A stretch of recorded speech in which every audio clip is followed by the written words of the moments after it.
I'll hold it.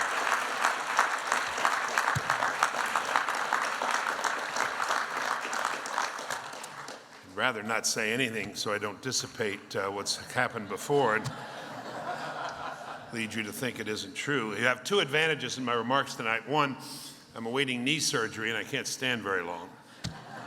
Applause? Yeah, okay. And second, I asked Ralph how long, and Ralph said 5 minutes and less than 5 would be fine.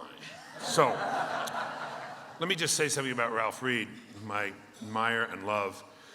You talked about all those things that I taught you. You didn't say anything about my teaching you about political organizing, no?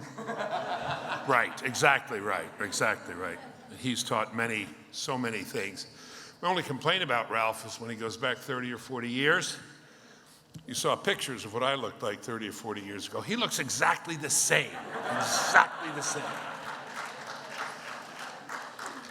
Son of a gun.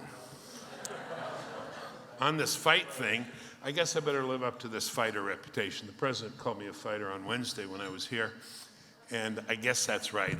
I have to confess, a friend of mine who kind of been a friend through my career said to me once, "You remind me of that story about the Irishman who walks down the street, sees a fight going on, and says, 'Is this a private fight or can anybody get in on it?'" And I have been guilty of that.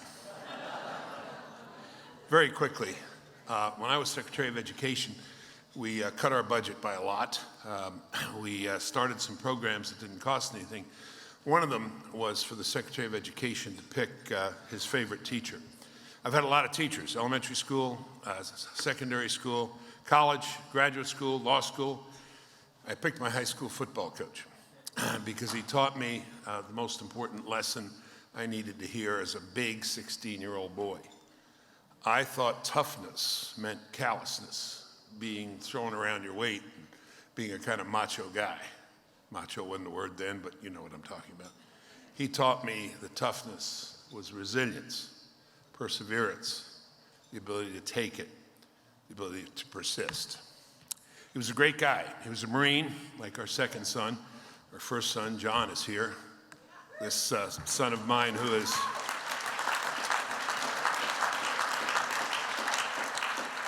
I talk to and learn from every day. He's teaching me about business.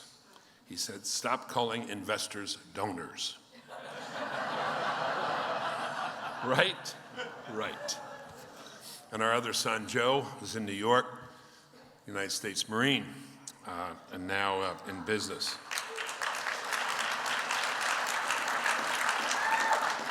And I reached above my grasp for this lovely lady. Did you write some of these talks? You deserve every bit of it. This wonderful woman, my wife, and my family. And it's my heart, it's my home, it's my source of strength, as I say in every one of my books. Anyway, this football coach not only taught me that, he also taught me something else. I remember he'd gather us in the summer over here by Georgetown University and make us work out 3 times a day. And he said, "Remember, boys, the 3 most important things in life: faith, family, and football." And not necessarily in that order, he said. He was, a real coach. Well, when September comes, you might think I have reversed the priorities as well if you come to our house. But faith is the greatest of those 4, and I am grateful for the faith I have. I think I'm even more grateful for my wife's faith, which sustains us all. And Ralph, I'm grateful to the faith of this group because of what you translate of that faith into your actions every day. You have become a great force in this country, and I'll come back to that in a second. So I've spoken a little of faith, and I've spoken a little of family. I was so moved by what was said by friends here and friends in the video, surprise video from Rush. He talks pretty good, that guy, doesn't he? Yeah, I taught him a lot. Yeah, you bet. All these people I've taught. Thank you, Ralph, putting that together. Thank you, Senator Langford. Means a lot. Gene, I didn't realize you were thinking of yourself as my student, but thank you.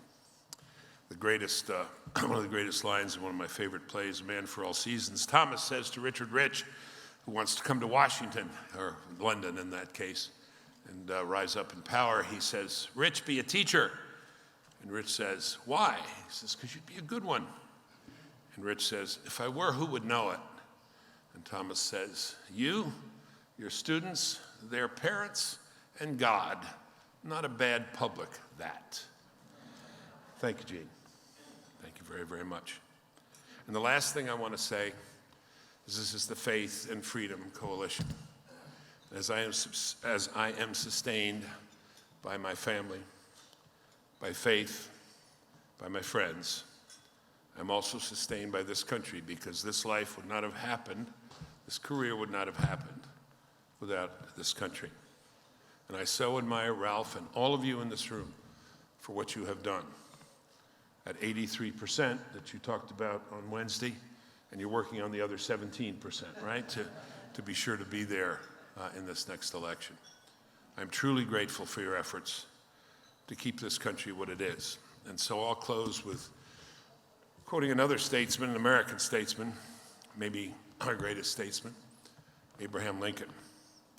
And he talked about the work that had to be done in 1863 when it was touch and go whether this republic would survive. Adams told Jefferson that he hoped once we had established this country, it would last for 150 years. We've gone further.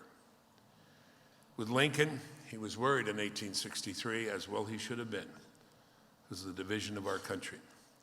And so I'll end with these words, because this company, the company of you folks, reminds me of them. He said in his address to Congress in 1863, and so we go to our task, and our task is this: we shall nobly save or meanly lose this last best hope of earth. Thank you for remembering this last best hope of earth, and thank you for your efforts to nobly save it for our children and our grandchildren. Thank you all very much.